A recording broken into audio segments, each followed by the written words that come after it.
Hi everyone, welcome on this new Lens Dev stream. I'm Elodie, I will be your host for this evening, and I'm today with Daniel and with Mario to talk about one of the very new and very cool new Lens tool, Lens AppIQ. So I'm Lens Community Manager. Guys, do you want to introduce yourself? Yeah, sure.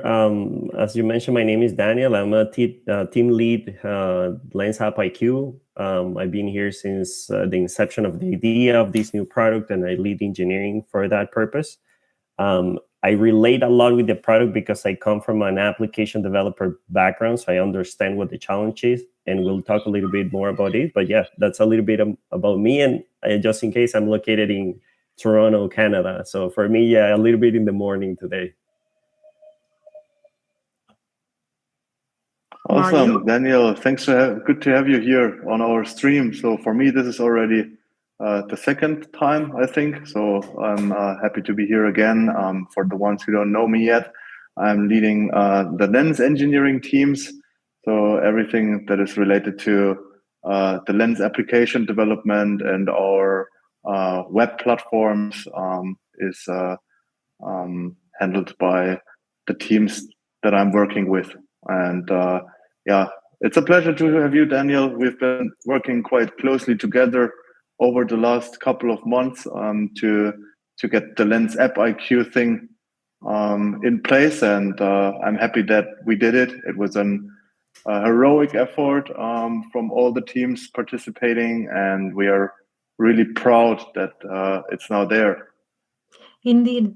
So before we start, really, we have like some great news also. I don't know if you guys saw that we've been named a finalist for the Technology of the Year Awards 2023. What is that, Elodie? Tell us more. So it's InfoWorld, and they are organizing these awards every year for like the best technology tools, just simply. So you have like different categories like software development, DevOps, and yeah, we've been nominated in software development tools, which is quite cool. And our colleagues from Amazy, they are also part of Mirantis, they have been nominated with Lagoon. So how cool is that? Yeah, That's fantastic. That's awesome. Really, congrats to everybody involved, because I know this is a huge effort. I imagine that this is also based on the impact that this kind of tooling are making for the community. So it's just a reflection of the effort of the team and the impact that these kind of solutions can bring to the market. So definitely awesome news for today. Yes, thank you as well for our community at this point here, sticking with us, and yeah, thank you. So, Elodie, is that a public voting that's going on there, or is there something where we can ask for help, maybe even from our community? This is a very good question. I'm actually not really sure. I've read the article and I haven't seen any kind of link where people can publicly vote. I will keep an eye on it, of course, because we will ask for help if we can ask for help.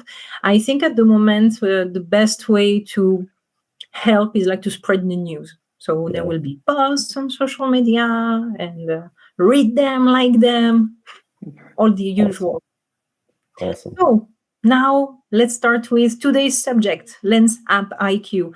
So can one of you explain to me what need started the work on this tool?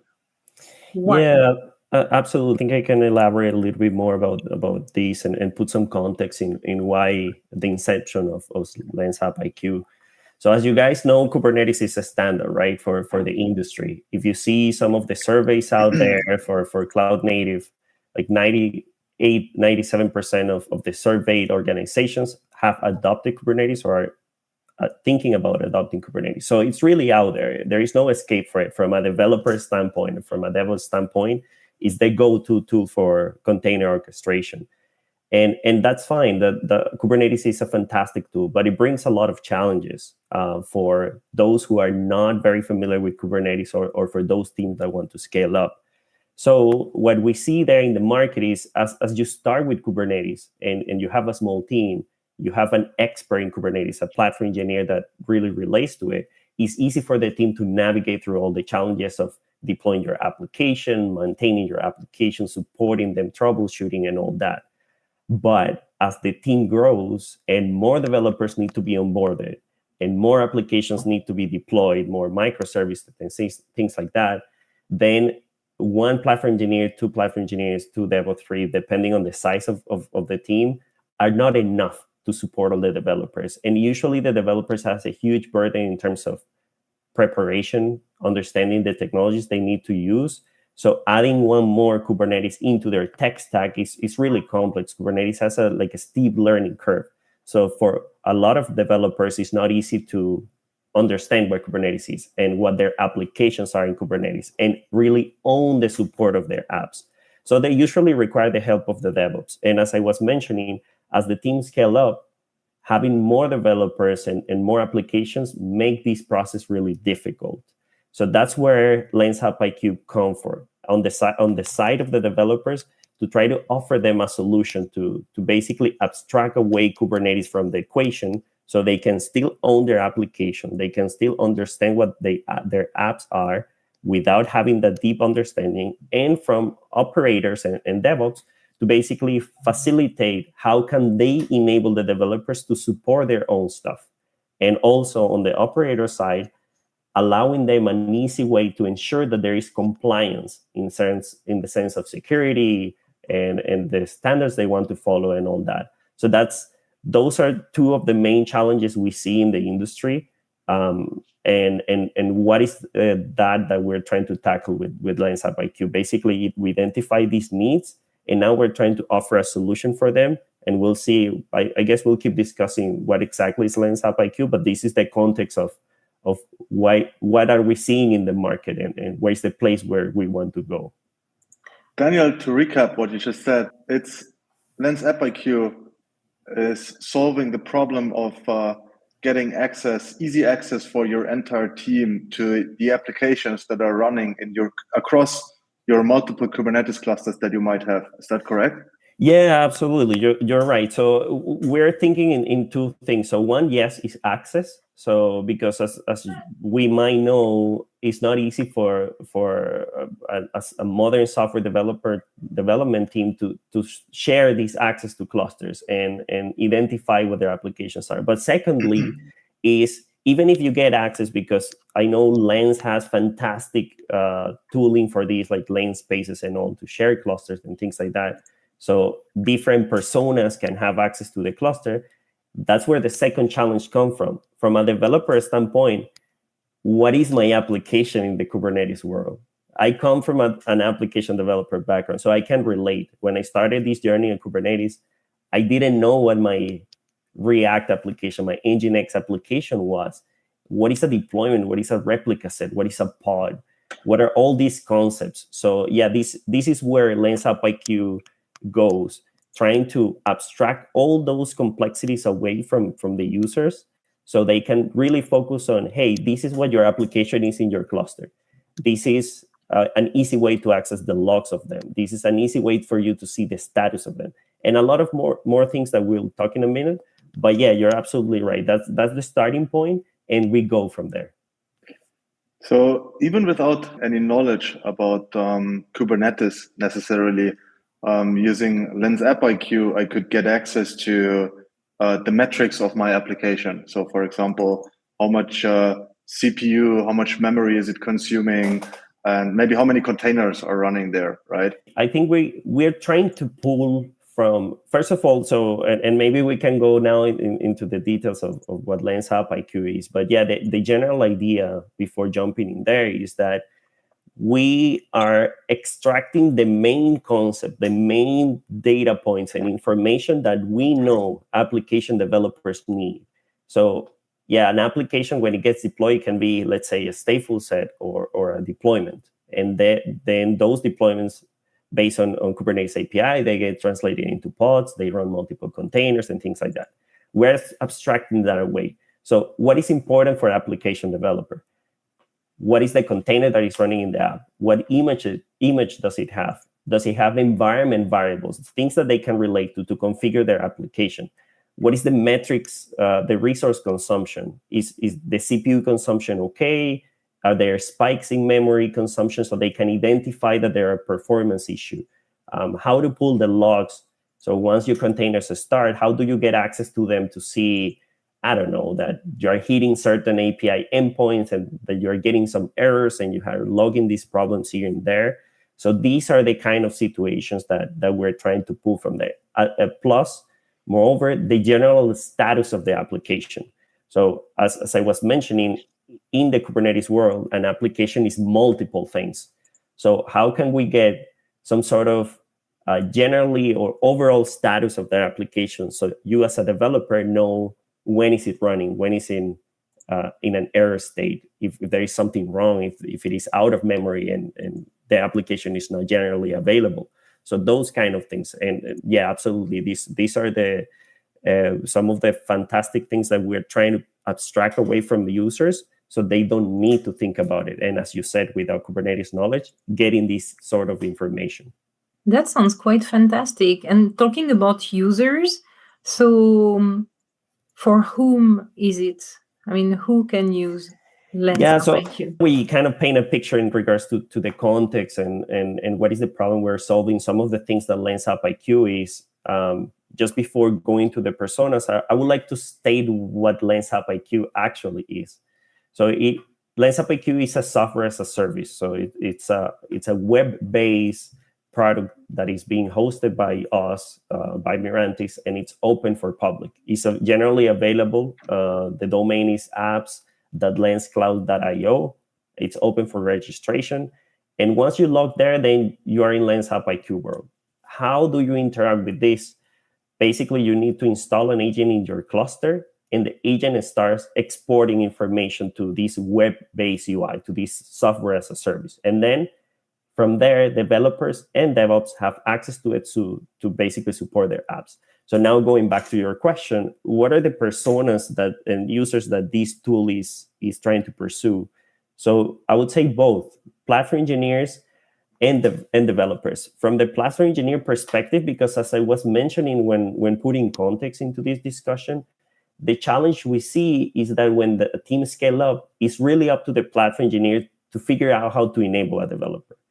And normally this results in them building an internal development platform, something that takes a lot of time, building some sort of UI or scripting tooling and things like that a developer can just reuse, or where they can see some information so they can support their app.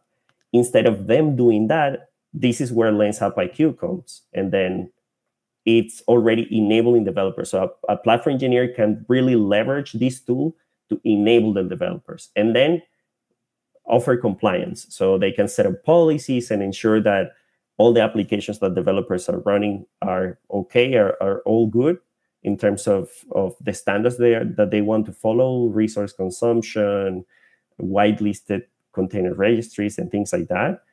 And then from a developer standpoint, which is the second persona, is now me as a developer, not knowing Kubernetes, which is what Mario was mentioning. I can still see what my memory and CPU consumption is.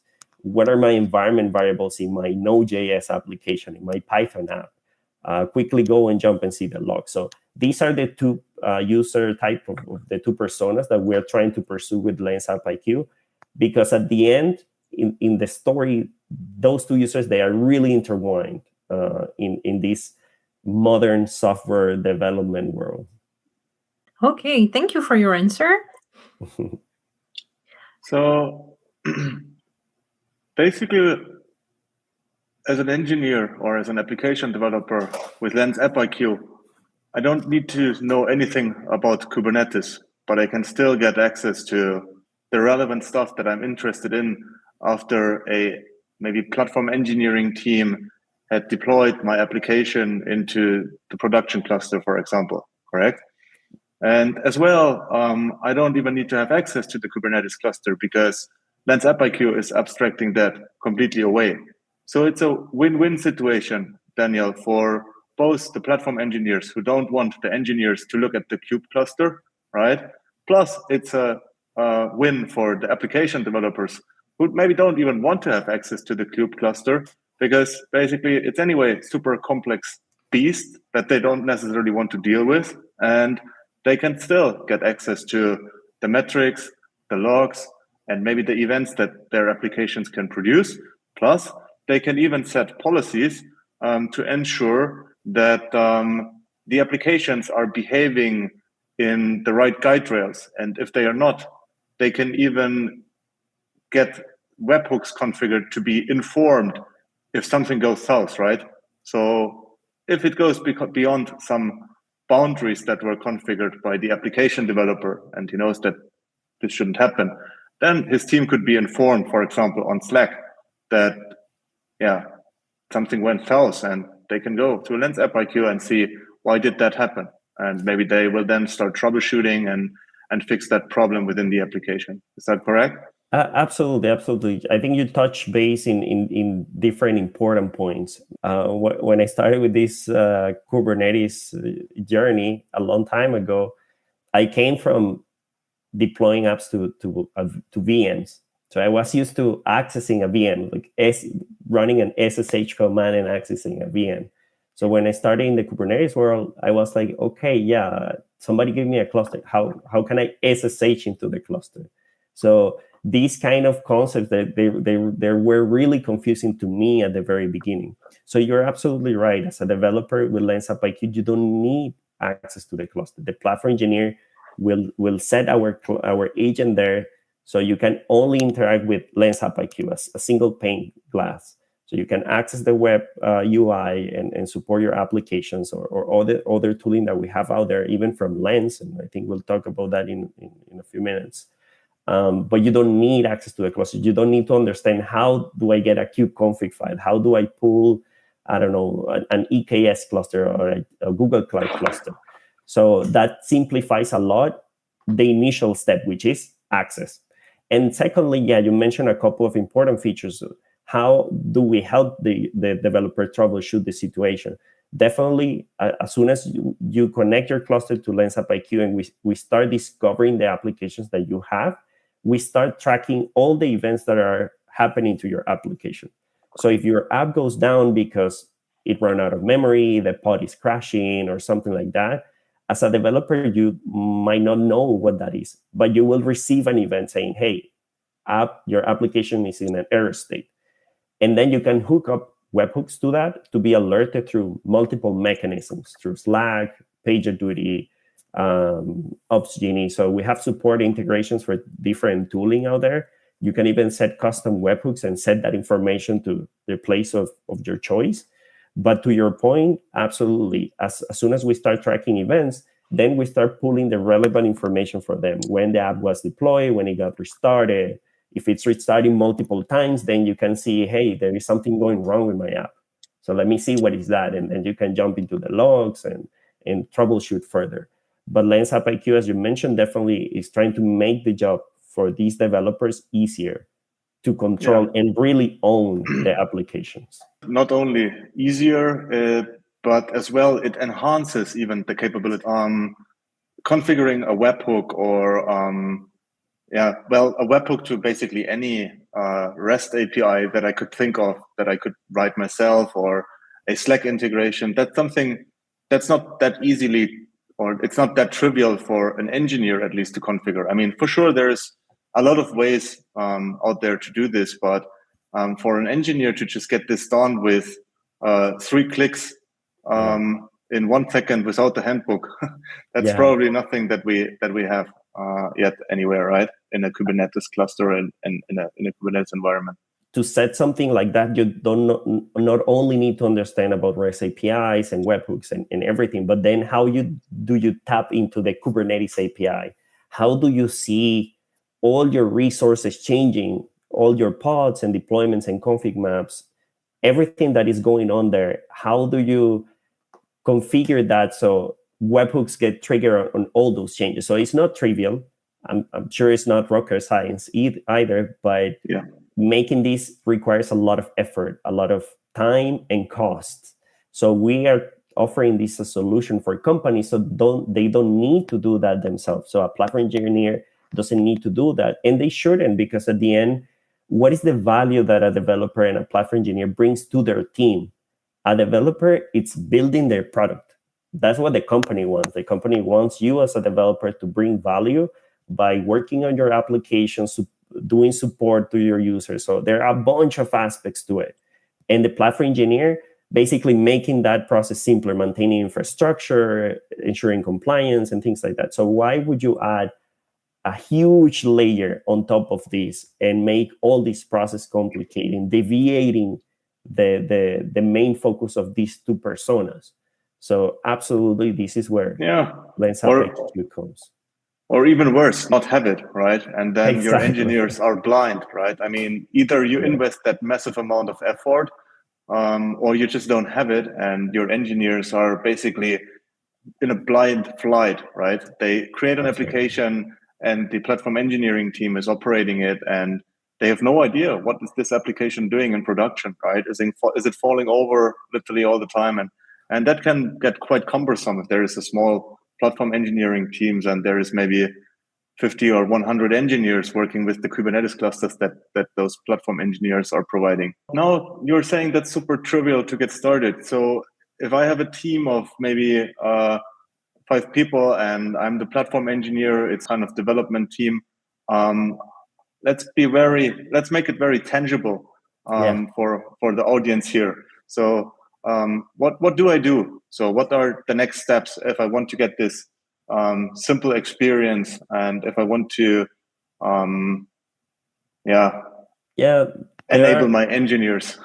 Absolutely. There are a couple of ways, right? The most straightforward would be you can access apps.lenscloud.io. Go there and sign up for an account. It will ask you, because we have a deep integration with Lens, it will ask you for your Lens ID. So I'm sure a lot of the audience here already have a Lens ID because they are used to using Lens. So it will be just as easy as going there, clicking the sign in button. And if you haven't registered, you will be asked for the first time on Lens AppIQ, you will be asked to create an organization. Daniel, before we go ahead, sorry for interrupting you. So who would actually do that from that team? Is that any other engineer or application developer, or is that the platform engineer, or what kind of tools would that person have to be aware at their fingertips, or what at their hand, right? Is that the cluster administrator, or who would do that? Yeah, this is a great question. Ideally, I would say it doesn't necessarily need to be the cluster administrator, because we'll go in there. But basically, this person will be the main administrator of the whole organization. So technically, if it is a platform engineer who understands a little bit better how the team is structured, is good. But it could be anybody. It could be anyone from the team. Yeah, it could be any regular application developer. Sorry for interrupting you. No, awesome. This is a fantastic question, because you get prompted to create an organization, because as part of that org, then you can onboard multiple people, and they can have different roles. They can have the role of an admin, a DevOps, or a developer. So that's pretty much it. So you sign up, you create an organization, and then you will get signed into our dashboard, and you will see that the first step to follow, it's either onboard more people or go straight away into the product and connect a cluster. So if you're not a cluster administrator, I would highly recommend to basically invite the cluster administrator to your account. So you will go there to the user management and send them an invite through an email. The process is very straightforward through a UI, few clicks. They will get an invite, and they will get onboarded into the same organization. So I will invite anybody to sign up, create their own organization, and onboard their team, basically. Now, this is where it gets interesting. It gets to answer your actual question. So who needs to connect what we call connecting the cluster to Lens AppIQ, which is basically installing an agent into their cluster? For this, absolutely, it needs to be somebody with cluster access and the right permission. So usually a cluster administrator. So in this particular case, let's say a platform engineer could simply go there to the dashboard, copy a kubectl command, which is basically an apply command that will install our agents in their cluster. They can copy that, go to their cluster, run that command, and see how the installation happens. Once our agent is installed there and we start tracking the applications, we start discovering them, then anybody else in the organization on the website, they will be able to see what the cluster has, all the namespaces, all the applications, and they will see the information that we are offering. So I would say that to make this tangible, as you said, go there, sign up, create your own organization, onboard a couple of users, and for whoever has access to the cluster, connect the cluster. So install the agent, and then anybody else will be able to enjoy the features that we have. So once it's connected, entire team has access basically then to all the applications running in or across the clusters that you have attached. And it's a single command that has to be executed on that clusters, and the agent will be installed, and that will connect to my Lens AppIQ organization. And I will see the apps and the clusters in my dashboard. That's correct. Yeah. And you mentioned something important. The dashboard, when you guys see it, when you start enjoying the product, you will see it's very app centric. It's not infrastructure centric. It's not Kubernetes centric. It's application centric. So everything there goes around applications. So absolutely, create your organization, connect a cluster, so install the agent, and then simply allow your developers to start seeing these applications and troubleshooting them. So, and similar to Lens, there is a free version available as well, Daniel. So you can just get started right away, correct? So there is no other pitfalls here. So you can just go to the website and get started right away. Especially if you're a smaller team, you might not even be charged at all, correct? Yeah, absolutely. And so people out there understand, like we offer 3 different plans. So there's a free plan, pro plan, and enterprise plan. They all have the same features. So we are not truncating any feature for the users. The only limitation is in the sense of the amount of clusters they can connect, the amount of users they can onboard, and the amount of nodes those clusters have. But in terms of the features that the product is offering, logs, events, webhooks, none of that is truncated. So absolutely, you can log in. It will generate a free account for you. You can connect up to 2 clusters and unlimited applications, depending upon, of course, the size of the cluster. That will be depending on the infrastructure that you have, and simply get a taste of the product, enjoy it, and hopefully even getting us some feedback so we can keep improving over time and trying to make your life easier. Hey, Daniel, so we were a closing bit rude. Time. Oh. We're nearly at the end of the time. So before we are ending, Daniel, it's the first time that you're on the Lens Dev Stream. Do you have a fun fact for us? Yeah, I guess. Well, one, I really enjoy coffee so much that I did a barista course a while ago. So I think I can make decent coffee.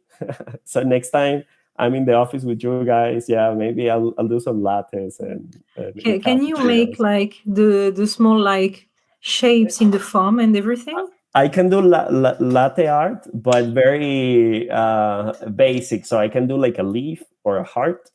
But outside of that, I know people go nuts and they do horses and crazy shapes. So I don't go in that detail, but at least for the basic things, that's something I do and I really enjoy it. So I guess that's a fun fact.